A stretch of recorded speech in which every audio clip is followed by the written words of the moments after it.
요한복음 3장 3절로 16절까지의 말씀을 예수께서 대답하여 이르시되 진실로 진실로 내게 이르노니 사람이 거듭나지 아니하면 하나님의 나라를 볼 수 없느니라. 니고데모가 이르되 사람이 늙으면 어떻게 날 수 있삼나이까? 두 번째 모태에 들어갔다가 날 수 있삼나이까? 예수께서 대답하시되 진실로 진실로 내게 이르노니 사람이 물과 성령으로 나지 아니하면 하나님 나라에 들어갈 수 없느니라. 육으로 난 것은 육이요 영으로 난 것은 영이니 내가 내게 거듭나야 하겠다는 말을 놀랍게 여기지 말라. 바람이 임의로 불매 내가 그 소리는 들어도 어디서 와서 어디로 가는지 알지 못하나니 성령으로 난 사람도 다 그러하니라. 니고데모가 대답하여 이르되 어찌 그러한 일이 있을 수 있나이까? 예수께서 그에게 대답하여 이르시되 너는 이스라엘의 선생으로서 이러한 것들을 알지 못하느냐? 진실로 진실로 내게 이르노니 우리는 아는 것을 말하고 본 것을 증언하느라. 그러나 너희가 우리의 증언을 받지 아니하도다. 내가 땅의 일을 말하여도 너희가 믿지 아니하거든. 하물며 하늘의 일을 말하면 어떻게 믿겠느냐?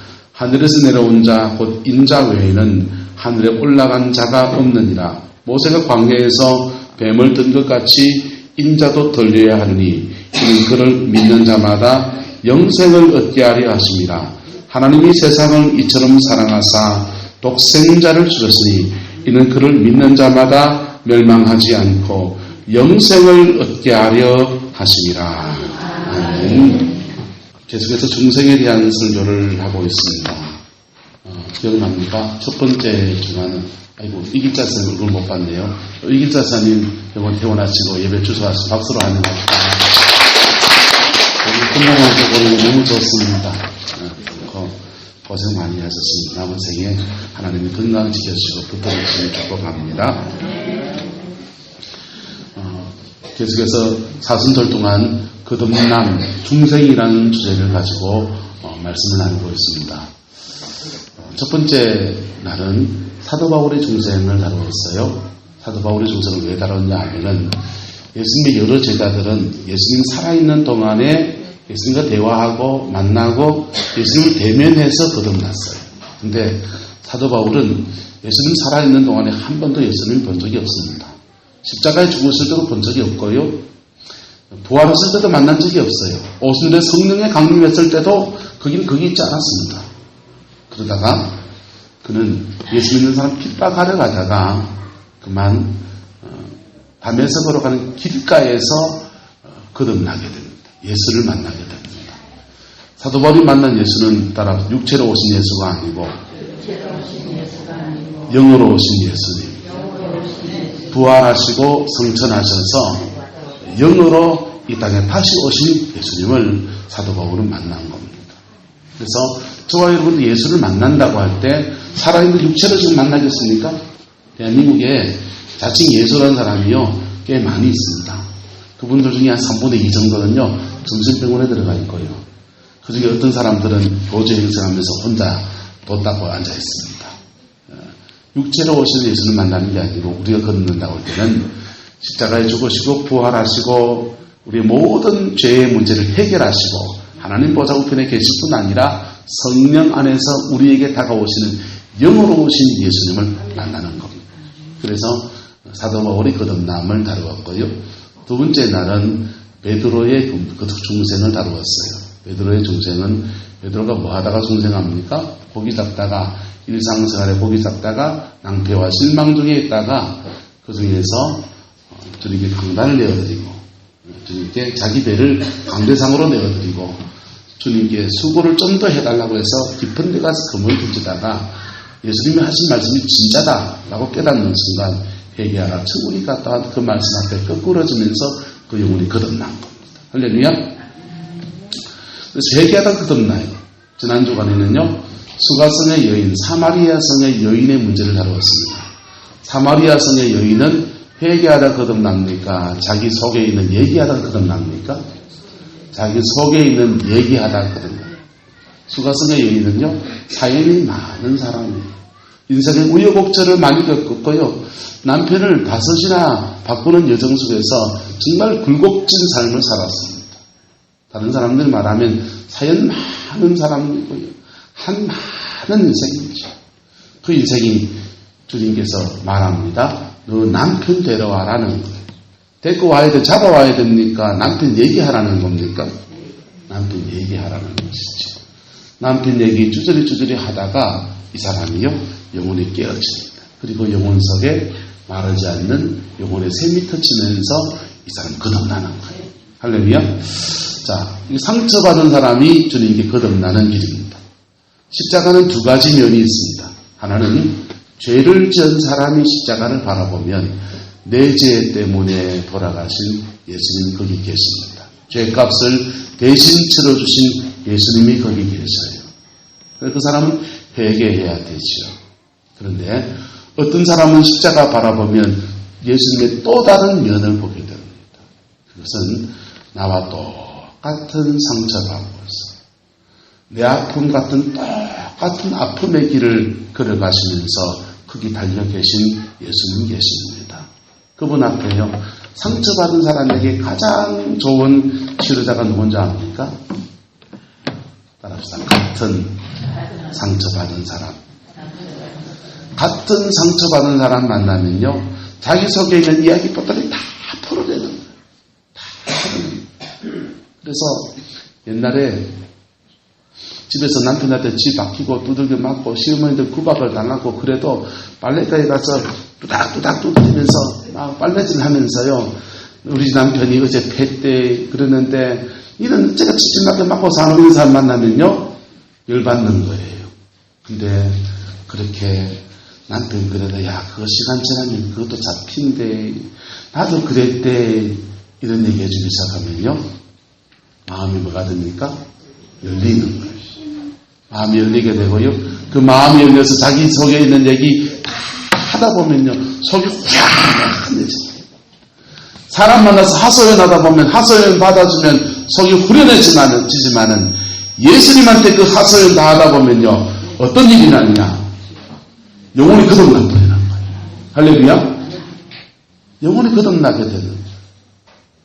그래서 주님이 수가성의 여인의 영혼의 거듭남의 축복을 안겨주시는 은혜가 지난주에 나눈 얘기입니다.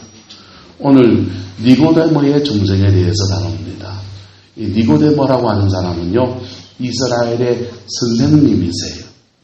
선생님이란 말은 우리나라는 지금 과목이 많잖아요. 가르치는 과목이. 학교에 가면은 음악도 가르치고 미술도 가르치고 국어 선생님들도 영어 선생님들도 제목이 많이 많아지지만은 이 시대에는 선생님 가면은 딱 한 과목밖에 안 가르쳐요. 뭐만 가르칩니까?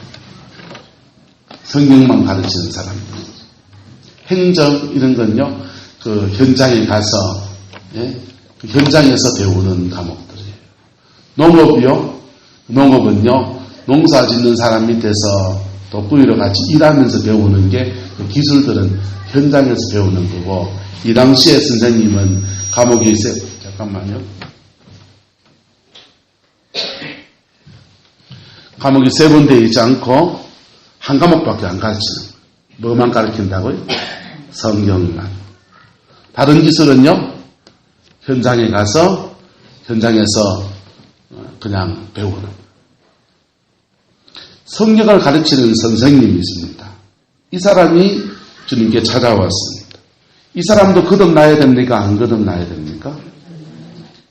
여러분, 대통령은 거듭나야 됩니까? 안 거듭나야 됩니까? 목사는 거듭나야 됩니까? 안 거듭나야 됩니까?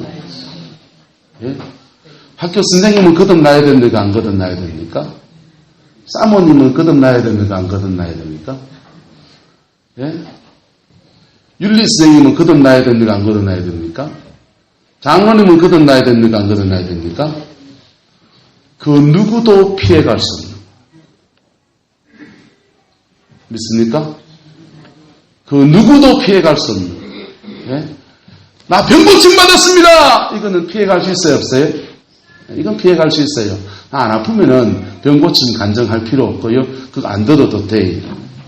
그렇지만은 거듭나야 된다라고 하는 이 진리 앞에서는 누구도 피해갈 수 없어요. 할렐루야. 여러분도 피해갈 수 없습니다. 나이 드신 분은 거듭나지 않아도 됩니까? 얼라는 안 거듭나도 됩니까?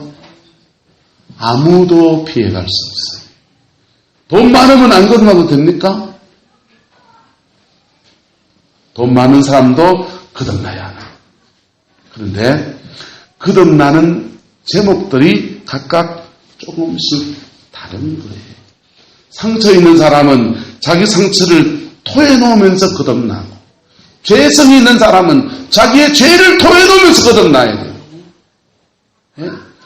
돈 있는 사람은 뭘 토하면서 거듭나야 됩니까? 죄송합니다. 돈 토하면서 거듭나야 돼요. 그래서 예수님이 부자 청년한테 어떻게 하면 영생을 얻겠습니까? 하니까 주님이 뭐라 그러십니까? 여러분 돈 많지 않으니까 자신 있게 이 말을 외쳐도 됩니다. 너희의 재산을 다 팔아서 가난한 자에게 주고 와서 나를 따르라. 이 사람은 뭘 토하면서 거듭나야 됩니까? 돈 토하면서 거듭나야 돼요. 자, 그럼 니고데모는 도대체 뭘 내놓으면서 거듭나야 합니까?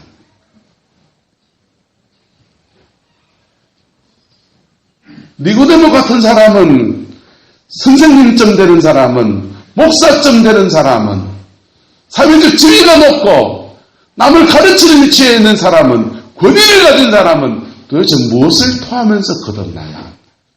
오늘 다룰 주제는 바로 이 주제입니다.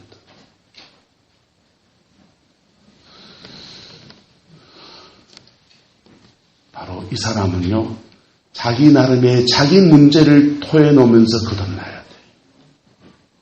무슨 말이 됩니까?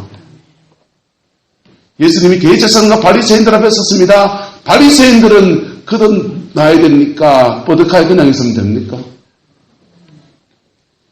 바리새인들은 뭐하며 거듭나야 됩니까? 바리새인 나름대로의 문제와 아픔을 토하면서 거듭나야 돼요. 할렐루야. 그럼 여러분은 뭘 토하며 거듭나야 됩니까? 여러분 나름대로의 문제를 가지고 거듭나야 합니다. 성경에 나오는 바리새인과 서기관들을 범죄해서 니고데모를 바라본다면은 니고데모는 뭘 내놔야 되냐? 주님, 난 하루에 3번 기도하고 1회에 한 번씩은 금식하고 꼭 11조를 드리고 그래야 하는데, 그런데 내 속에는 길 가는 세리만 만나면 왜 그렇게 손가락질하고 싶은지, 주는 하나님 벌을 안 내리는지, 그런 마음이 내 안에 왜 드는지. 주님, 나 그러고 싶지 않은데 자꾸만 그게 올라오는데 주님 어떻게 해야 되죠? 바리새인과 세리의 기도를 비교해서 말한다면은 아마 그게 바리새인이 거듭나야 될, 하나님 앞에 나가야 될 동기일 것입니다. 할렐루야. 동의하십니까?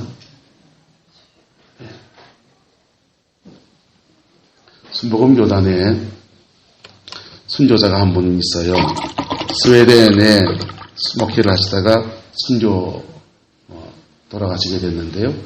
이 목사님이 신학교를 졸업하고 목회지가 열리지 않는 겁니다. 목회지가 안 열려가지고는 끙끙 앓고 있다가 스트레스 받고 힘들고 하니까 작전 기도하겠다고 가서는 오산리 금식기도원에 가서 40일을 금식을 했습니다. 40일 금식을 하고서는 하나님 길 열어달라고 목이 터져라고 기도하면서 나름 은혜를 받았다고 싶고 그렇게 해서 집에 왔습니다. 집에 왔는데 상황은 전혀 변화된 것이 없고 마음은 답답하고, 그런데 아내가, 사모님이 바가지를 좀 긁었겠는가 보지요. 사모님들 회개하시기 바랍니다. 사모님 바가지를 좀 긁었는가 보죠. 스트레스 받아서 힘들어 죽겠고 40일 금식하고 왔는데도 뭔가 답이 보이지 않고 답답해 죽겠는데 옆에서 바가지를 긁으니까 그냥 성질 나가지고, 옛날 남자들 뭐 합니까? 성질 나면은 말로 싸워서 여자를 이길 수 있다 없다? 절대로 못 이기잖아요. 왜 못 이긴지 아세요? 남자들은 화가 나면 아무것도 기억이 안 나요. 여자들은 5만 개 다 기억이 나고. 그래서요, 그냥 자기 성질에 그냥 아내를 좁힌 겁니다. 사모님을 막 때렸어요. 막 때리고 나니까 상황이 끝나고 나니까 가슴이 참 아픈. 목회지는 안 열리고 40일 금식하고 와가지고는 하는 꼬라지라고 하는 게 마누라 패는 거나 하는 자기 꼬라지가 너무나 비참한 겁니다. 그래가지고는요, 그 밤에 하나님 앞에 임지 달라는 기도가 아니고 밤새도록 무슨 기도하느냐. 하나님, 내가 목사가 돼가지고 아내를 패는 자밖에 되지 못합니다. 목사가 돼가지고 성경을 알고 가르치는 사람이 돼가지고 아내를 패는 자밖에 되지 못합니다. 그렇게 그 밤을 꼴딱 새며 얘기했어요. 그 다음날 전화 왔습니다. 스웨덴 조윤기 목사님이 전화 와서 스웨덴에 순복음 교회를 세우는데 자네가 대신 좀 가주면 되지 않겠나. 그래가지고 비행기 타고 유럽 가서 목회하셨어요. 할렐루야. 자, 그 목사님이 그때 거듭났다라고 말하기는 참 어렵습니다. 그러나 그가 그의 영혼으로 십자가에 부딪힌 한 날인 것입니다. 저는 저대로 하나님 앞에 나의 십자가 앞에 부딪혀야 돼요. 나의 십자가. 목사로서 나의 십자가 앞에 부딪혀야 돼요. 아버지로서 나의 십자가 앞에 부딪혀야 돼요. 한 아내의 남편으로서 나의 십자가 앞에 부딪히며 나갈 때에 주님은 언제나 저를 외면하지 않으시고 정직하게 나갈 때마다 내게 은혜를 주셨습니다. 여러분, 거듭남이라고 하는 것은 바로 이와 같은 것입니다. 다른 사람의 선생이 되었던 니고데모는요, 주님께 찾아올 때에 언제 찾아왔습니까? 밤에 찾아왔어요. 왜? 낮에는 왜 못 옵니까? 그렇죠. 다른 사람들은 눈이 무서워서 예수님께 자기의 속에 있는 얘기를 하고 싶은데 하지 못하고 낮에 못 오고 남들이 알까 싶어서 밤에 찾아옵니다. 이 사람은요, 주님께 나올 때에 정직하게 자기 모습 가지고 이렇게 나와야 돼요. 주님, 난 왜 이렇게 비겁하고 이중적일까요? 겉과 속이 다르고 밖으로 말하는 것과 내 속에서 움직이는 것들이 달라서 낮의 행동과 밤의 행동이 왜 이렇게 다를까요?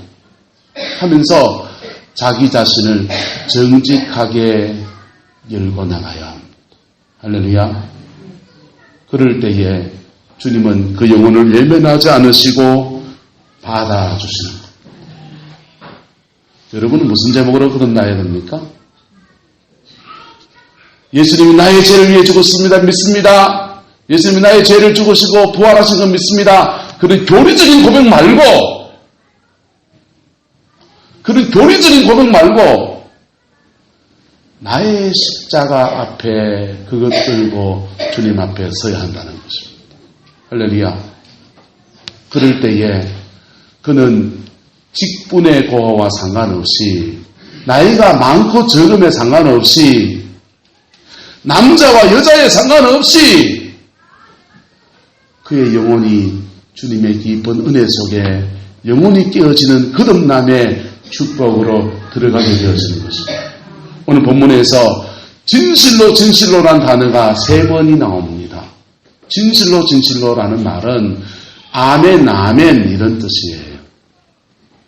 아멘 유대인들은 강조법을 쓸 때 2가지 단어를 복합해서 겹쳐서 쓰고 나요. 그래서 굉장히 강조할 때 주님이 아멘 하면서 하시는 말씀이 사람이 물과 성령으로 거듭나지 아니하고는 하나님 나라에 볼 수 없다, 들어갈 수 없다, 그런 얘기를 하고 있는 것입니다. 예배당 안에 앉아 있는다고 해서 천당에 절로 가는 건 아닙니다. 연세가 드셨건 젊건 부인 손에 끌려갔건 어쨌건 여러분의 영혼으로 여러분의 영으로, 여러분의 마음으로 여러분의 십자가하고 부딪혀야 하는 겁니다. 그럴 때에 여러분의 영혼이 깨어지면서 전혀 다른 일들이 여러분의 영혼 속에 일어나게 됩니다. 그것이 거듭남입니다. 교리적인 동의를 해서 교회에 앉아있는 것을 회심이라고 그래요. 뭐라고 한다고요? 회심. 마음을 돌이켜서 여기 앉아있는 걸 회심이라고 그래요. 회심은요, 거듭나기 위한 동기예요. 그리고 강단에서 들려지는 말씀을 받습니다. 말씀 속에서 도전받습니다. 아이고, 은혜 받았다. 여러분, 그것도 여러분의 십자가가 아니라고요. 은혜 받았다. 좋은 설교, 교리적으로 짱 맞고, 예화도 재밌고 하는 그런 얘기들 가지고는 여러분의 영혼이 거듭난 게 아니라고요. 여러분 안에 여러분의 죄든지, 여러분의 상처든지, 여러분의 문제든지, 어쨌든 내 끌 들고 나의 십자가, 나의 죄 위에 죽으신 예수님 앞에 나가야 하는 것입니다. 우리 아내와 재수 씨가 명절날 본가에 모임을 가졌습니다. 다 모였어요. 재수 씨가 당돌하게 이제 우리 아버님의 구원 체크를 하려고 마음먹고 달려들었습니다. 아버님, 예수님이 우리 죄 위에서 죽으신 거 믿지에? 글탁하되. 우리 교회 우리 아버님이요, 남전도의 회장님이세요. 글탁하되. 아니, 아버님, 우리 죄 위에서 말고 아버님의 죄를 위해 죽으신 것도 믿어요. 아버님이 갑자기 정색을 하시면서, 이놈아, 내가 무슨 죄가 있노? 깜짝 놀라가지고 이제 며느리 둘이가 시아버지가 죄가 뭔지 하나하나 꼬치꼬치 들춰내기 시작합니다. 이거 할 때 죄 안 지었어요. 저거 할 때 죄 안 지었어요. 하는데 전국을 찔러서 말하기 힘들어요? 어려워요? 힘든 거나 어려운 거나 말하기 어려워. 듣다 못한 우리 어머님이 주방에서 뭐 이것저것 하시다가 문을 삐꾸미 열고는 당신이 언제 죄인이 아니고 내한테 한글 전하기 봐라. 그 한마디에 그냥 우리 아버지 꼬리를 팍 내리고, 그래 내가 죄인이다. 여러분, 죄송합니다. 그런 정도는 충분하지 않은 겁니다. 그런 정도는 충분하지 않고 그것 가지고 누구 앞에 나가야 된다고요? 예수님한테 나가야 됩니다. 예수님은 육체로 오셨을 때는 그냥 눈에 보이게 그것을 만나주셨고 그에게 그에 맞는 도전을 주셨고, 사마리아 여인에 맞는 도전을 주셨고, 베드로에게 맞는 도전을 주셨고, 부자 청년에 맞는 도전을 주셨는데, 영으로 오시는 예수님은 십자가에 죽으시고 부활하셔서 영으로 오시는 예수님은 우리같이 몸으로 보이게 그렇게 대화는 안 하십니다. 근데 그분 앞에 여러분의 마음을 찢고 정직하게 한마디 하다 보면 주님이 그 대화를 끌어가시기 시작해요. 성령이 그 기도를 끌어가시기 시작해요. 그러면서 그 성령 안에서 그의 십자가를 턱 지나가게 하시는 겁니다. 할렐루야. 그때 영혼이 깨어지고 거듭나는. 교회 안에 회심 차원에서 신앙생활하고 있는 사람이 너무 많습니다. 마음을 돌이켜 예수를 믿기로 작정한 차원에서 신앙생활 하시는 분들이 참 많습니다. 죄송합니다. 저는 목사로서 그분들의 구원을 장담을 못 해줘요. 왜냐하면 구원은 제가 주는 게 아니에요. 목사가 줄 수 있는 게 아니에요. 목사는 예수님을 소개하고 예수님이 여러분의 영혼을 터치하셔야 됩니다. 여러분의 영혼 속에 찾아오셔야 됩니다.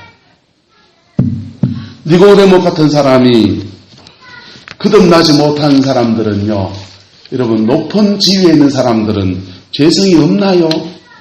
죄라고 하는 것은 마치 진흙덩어리와 같아요. 이놈의 진흙덩어리를 손으로 이렇게 누르면 이 진흙덩어리가 어떻게 됩니까? 옆으로 삐져나옵니다. 아이쿠, 엄마이 삐져나왔네.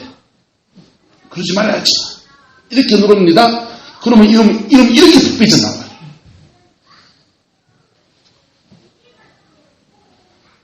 이렇게 삐져나옵니다. 그러면 아이고, 음란도 안 해야 되고 혈기도 안 내야 되는구나.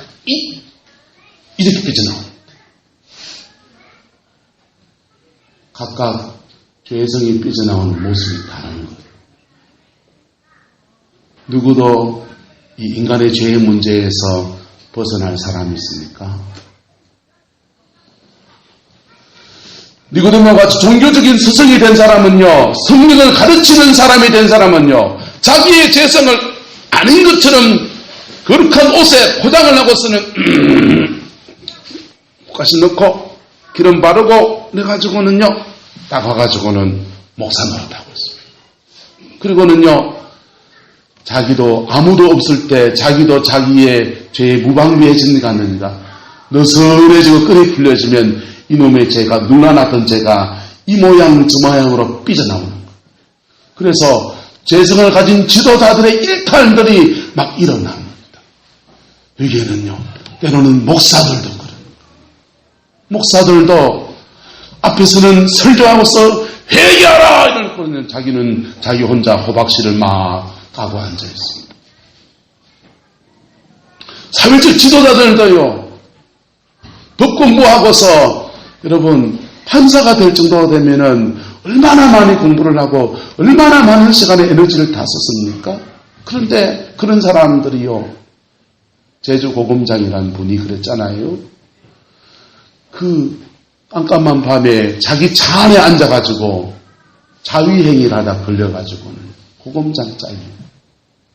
인간이 그 죄의 문제라고 하는 것은 그 어떤 사람도 벗어날 수가 없는, 그래서 자연스럽게 이중적인 태도를 취하며 살아가요.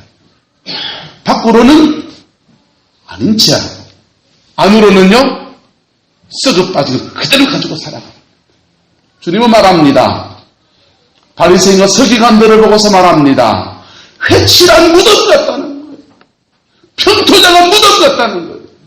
평토장한 무덤요, 본문을 세웠으면은 볼록하게 튀어나와서 보이는 게 있지만은 평토장을 해버리게 되면 밖에서 보면 전혀 아무 평지와 똑같습니다. 그런데 그 안에는 썩은 뭐가 있습니까?